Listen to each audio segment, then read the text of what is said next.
আসসালামু আলাইকুম রহমতুল্লাহ, কেমন আছেন সবাই? আশা করি সবাই ভালো আছেন। তো আমি মোহাম্মদ খায়রুল ইসলাম, খায়রুল ইসলাম টিভির পক্ষ থেকে সবাইকে আন্তরিক শুভেচ্ছা ও ভালোবাসা রইল।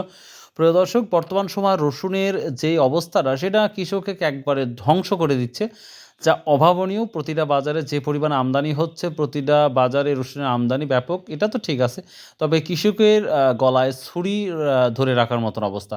আর আপনারা জানেন বর্তমান সময়ে যে বাজেটটা করেছে ২৬-২৭ অর্থবছরে যে বাজেটটা করেছে, দুঃখজনক। কৃষকের জন্য যদি এতটুক বিন্দুমাত্র যদি পজিটিভ একটা কোনো দিক রাখতো, তাহলে কিন্তু নিঃসন্দেহে এই কৃষকগুলা কিছুটা হলেও ডেভেলপ করতো এবং দেশের জন্য অনেকটাই বেনিফিট হতো, আমার যেটা মনে হয়। তো তারপরেও আ যারা কৃষিকাজ করে তারাই জানে এর বেদনাটা কী। সেই অর্থে আমি বলতেছি। কারণ আমরা কিন্তু বরাবরই বলি বাংলাদেশটা হচ্ছে আমাদের এগ্রিকালচার কান্ট্রি। তো সেই দেশ হিসাবে সেইটা মনে করে যদি আমরা পর্যাপ্ত পরিমাণ যদি দাম না পাই, আবার এটাও বলতে পারি যেই খরচটা হয়েছে সেই অনুপাতে যদি মোটামুটি দাম হয়, সেই অনুপাতে কিন্তু হয়। কিন্তু আফসোসজনক যে আমরা আশা করেছিলাম নতুন নিউ গভর্নমেন্ট আসলে আমরা হয়তো একটু কৃষি খাতে ডেভেলপ করব। আর আমরা বিগত সময় আগে দেখেছি যে ফসলের দাম একেবারে যে বেশি হওয়া দরকার তাও না। এমন একটা পরিবেশে হোক যেন বাজারটা নিয়ন্ত্রণে থাকে। তবে একটা কথা না বললেই নয়।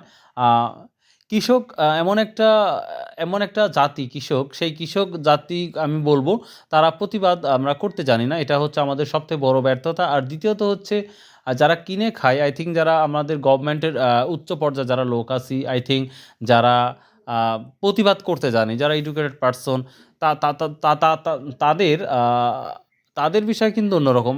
তারা যদি এই যে পেঁয়াজ যদি ৳৪০০ বা ৳২০০ বা ৳১৫০ কেজি কিনে খাওয়া লাগতো, বা রসুন যদি ৳২০০-৩০০ কিনে খাওয়া লাগতো, তাহলে কিন্তু বাংলাদেশের সকল মিডিয়া বলেন সবকিছু কিন্তু আমরা একযোগে কিন্তু বিভিন্ন সময় বিভিন্ন বিষয় প্রচার করতাম। সেই সাথে কিন্তু কৃষকের মাথায় বাড়ি দিতাম, আমি নিশ্চিত।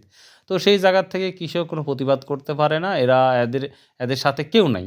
এদের সাথে আ কেউ নাই। এটাই হচ্ছে সবথেকে বড় ব্যর্থতা। তো তারপরেও কৃষক হচ্ছে কই মাছের জান এদের। আশা করি এনারা ধ্বংস হয় না।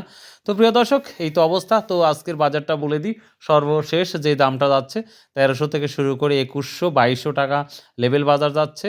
আর হচ্ছে যদি ভালো কোয়ালিটি কিছু রসুন হয় সেটা হচ্ছে ২২০০ থেকে সর্বোচ্চ ২৪০০ পর্যন্ত বাজার দেখা যাচ্ছে। যেমন আজকে নয়া বাজার দেখা গেছে, যদিও আমদানি কম ছিল। মেল বাজারটা ২০০০ থেকে ২২-২৩০০ গেছে। আর ২-১ টা ২৪০০-২৫০০ গেছে। তো প্রিয় দর্শক, এই ছিল আজকের আপডেট। যদি ভিডিওটা ভালো লাগে অবশ্যই পাশে থাকবেন। আর কৃষকের পাশে আসি আমরা দাঁড়াই ভাই, প্লিজ।